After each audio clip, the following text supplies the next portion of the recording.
2024-এ যে আয়োজিত হবে তার কিছু গুরুত্বপূর্ণ প্রশ্ন ক্লাস 9-এর জন্য সোশ্যাল স্টাডিজ থেকে আমরা কোনো প্রশ্ন উপায়টা নিয়েছি।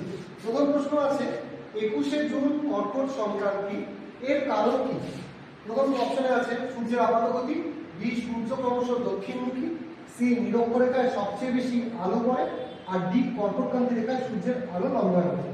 তোমরা জানো যে দুটো দিন 21শে মার্চ আর 23 সেপ্টেম্বর সূর্য নিরক্ষরেখার উপর লম্বভাবে কিন্তু কি হয় কিরণ দেয়, এবং সেই জন্য সেই দিনগুলোকে আমরা কি বলি? আমরা কি বলি? বিষু। কি বলি সেই দিনগুলো? হ্যাঁ, বিষু বলি আমরা। এই 21শে জুন তারিখে কি হয়, সূর্য ক্রমশ উত্তর গোলার্ধের দিকে কিন্তু যায়, এবং যেতে যেতে কি হয় এই কর্কটক্রান্তি রেখার উপর বা 23.5 উত্তর অক্ষরেখার উপর লম্বভাবে তাপ দেয়। সংক্রান্তি মানে ওটা সান স্টপ অ্যাট এ পয়েন্ট, অর্থাৎ সূর্য লম্বভাবে ওইখানে কিন্তু কিরণ দিচ্ছে, তারপর কিন্তু সূর্যের আলো উত্তরমুখী গতি থাকবে না। সেজন্য এই প্রশ্নের উত্তর কিন্তু কর্কটক্রান্তি রেখায় সূর্যের আলো লম্বভাবে পরে হয়। পরের প্রশ্নটা একটা খুব ভালো প্রশ্ন, পশ্চিমবঙ্গ থেকে দেওয়া আছে। দার্জিলিংয়ের চা বিখ্যাত, এর কারণ কোনটি?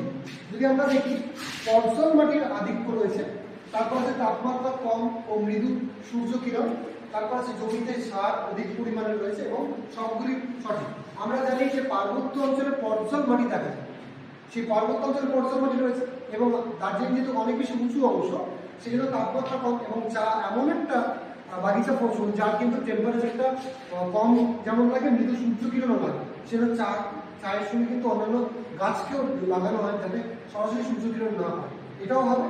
এবং জমিতে নাইট্রোজেন এবং ফসফরাস গঠিত সার যদি আমরা দিই, তাহলে সেক্ষেত্রে কিন্তু স্বাদে আর গন্ধে কিন্তু অতুলনীয় না। সেই জন্য এই প্রশ্নের উত্তর সবগুলি ঠিক হবে। 3 নম্বর প্রশ্ন, শিলিগুড়ি থেকে দার্জিলিং, এই মুহূর্তে আজকের দিনে যদি আমরা শিলিগুড়ি যাই, তার থেকে দার্জিলিংয়ের টেম্পারেচার আমরা দেখবো কম। এই বলছে শিলিগুড়ি থেকে দার্জিলিংয়ের তাপমাত্রা কম, এর উপযুক্ত কারণ বলে তোমার কোনটা মনে হয়? অপশন এ আছে একই অক্ষাংশে অবস্থিত, অপশন বি তাপমাত্রা ক্রমশ পরিবর্তন হয় বলে, অপশন সি স্বাভাবিক উষ্ণতার হারের নিয়ম আছে বলে, অপশন ডি কোনোটি নয়। এখানে যে নিয়মটা হবে সেটা হলো তাপমাত্রা ক্রমশ পরিবর্তন হয় ঠিকই আছে, কিন্তু এখানে মানে অক্ষাংশের মানের পরিবর্তনের সঙ্গে প্রতি 1 কিলোমিটারে 6.4 ডিগ্রি সেন্টিগ্রেড। আমরা জানি দার্জিলিং জেলার মধ্যে শিলিগুড়ি রয়েছে, কিন্তু দার্জিলিং পার্বত্য অঞ্চল অনেক উপরে, প্রতি 1 ডিগ্রিতে 6 পয়েন্ট, ঠিক আছে, প্রতি যদি আমরা ট্রপোস্ফিয়ার দেখি প্রতি 1 কিলোমিটার উচ্চতা দিকে 6.4 ডিগ্রি সেন্টিগ্রেডের তাপমাত্রা কমে যায়। সেই জন্য কিন্তু এই প্রশ্নের উত্তর কিন্তু এই অপশন সি হবে। 4 নম্বর প্রশ্নটা দেখো, তোমরা আমরা জানি যে নিশীথ সূর্যের দেশ রাত্রিবেলা দেখতে পাওয়া যায়, নরওয়েতে হ্যামারফেস্ট বন্দরে রাত্রিবেলা সূর্য দেখতে পাওয়া যায়। তোমাদের প্রশ্ন, নরওয়েতে রাত্রে সূর্য দেখা যায়, এর কারণ বলো। অপশন এ ছিল সূর্য দক্ষিণ গোলার্ধে থাকে, অপশন বি এখানে পৃথিবীর আবর্তন গতি সবচেয়ে বেশি, এটা সবচেয়ে ভুল, কারণ নিরক্ষীয় অঞ্চলে পৃথিবীর আবর্তন গতি বেশি, সেজন্য এটা হবে না। অপশন সি সূর্যের উত্তরায়ণ এবং মেরুরেখা কক্ষপথের সঙ্গে 66 ডিগ্রি কোণ, আর অপশন ডি পৃথিবীর উত্তর গোলার্ধে আবর্তন পথ বেশি। এগুলো ভুল, কারণ পৃথিবীর নিরক্ষীয় অঞ্চলে সবচেয়ে আবর্তন বেশি, নরওয়ে রয়েছে উত্তর দিকে, ঠিক আছে।